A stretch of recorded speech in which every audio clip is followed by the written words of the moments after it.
Hello, ഇന്നൊരു travel വ്ളോഗാണ് part 1. So യാത്രകൾ എല്ലാവർക്കും ഭയങ്കര ഇഷ്ടമാണ്. അപ്പോൾ കഴിഞ്ഞ 3 വർഷമായിട്ട് ഞാൻ എടുത്തൊരു തീരുമാനമുണ്ട്, എല്ലാ വർഷവും ഒരു സ്ഥലത്തെങ്കിലും മസ്റ്റായിട്ട് വിസിറ്റ് ചെയ്യണം എന്നുള്ളത്. അപ്പോൾ ഞാൻ ആദ്യം ഗോവ പോയിട്ടുണ്ടായിരുന്നു, രണ്ടാമത് ഞാൻ ചൂസ് ചെയ്തത് മണാലിയാണ്. അപ്പോൾ മണാലി പോയി വന്നു കഴിഞ്ഞപ്പോൾ ഞാനെന്തോ മല എടുത്ത് തിരിച്ച് വെച്ച പോലത്തെ ഒരു ഫീലായിരുന്നു. കാരണം മണാലി എൻ്റെ ചെറുപ്പം മുതൽ, അത് ചെറിയ പ്രായം തൊട്ടുള്ള ഹിമാലയം അല്ലെങ്കിൽ ഹിമാചൽ, ആ ഒരു എൻ്റെ പേര് ഹിമ ആയതുകൊണ്ട് തന്നെ അവിടെ പോയിട്ടെൻ്റെ ഹിമയുടെ ആ ഒരു സ്നോ, അതായത് മഞ്ഞ് കാണാനുള്ള എൻ്റെ ഒരു ആഗ്രഹം ഭയങ്കര വലുതായിരുന്നു. അതുകൊണ്ട് തന്നെ അത് പോയി വന്നപ്പോൾ എനിക്ക് ഭയങ്കര സന്തോഷമായിരുന്നു. അപ്പോൾ മൂന്നാമത് ഞാനിപ്പോൾ 2024 ഞാൻ എവിടെ പോകുന്നത് ഞാൻ കുറേ ആലോചിച്ചു. കുറേ സ്ഥലങ്ങൾ ഓപ്ഷൻസിലൊക്കെ ഉണ്ടായിരുന്നു.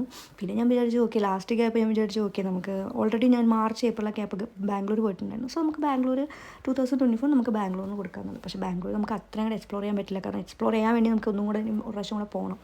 അതുകൊണ്ട് അത് വേണ്ടാന്ന് വെച്ചു. പിന്നെ ഇത് അങ്ങനെ ആലോചിച്ചുകൊണ്ടിരിക്കുമ്പോഴാണ് എങ്ങനെ അത് ഇൻ്റർനാഷണൽ ട്രിപ്പിലോട്ട് എത്തി എന്നുള്ളത് എനിക്കറിയില്ല. അപ്പോൾ ഫസ്റ്റ് എനിക്ക് ഉറപ്പായിട്ടും എൻ്റെ ഇൻ്റർനാഷണൽ ട്രിപ്പ് എന്ന് പറയുന്നത് ഫ്രാൻസിലോട്ട് പോകണം എന്നായിരുന്നു എൻ്റെ ആഗ്രഹം. കാരണം പാരീസിലോട്ട് പോകാമെന്ന് ചെറുപ്പം മുതൽ, ഇപ്പോൾ ഈ മണാലി പോലെ തന്നെ പാരീസിലോട്ട് പോകാൻ എനിക്ക് ഭയങ്കര ഇതായിട്ട് നിൽക്കുന്നൊരു ആളാണ് ഞാൻ.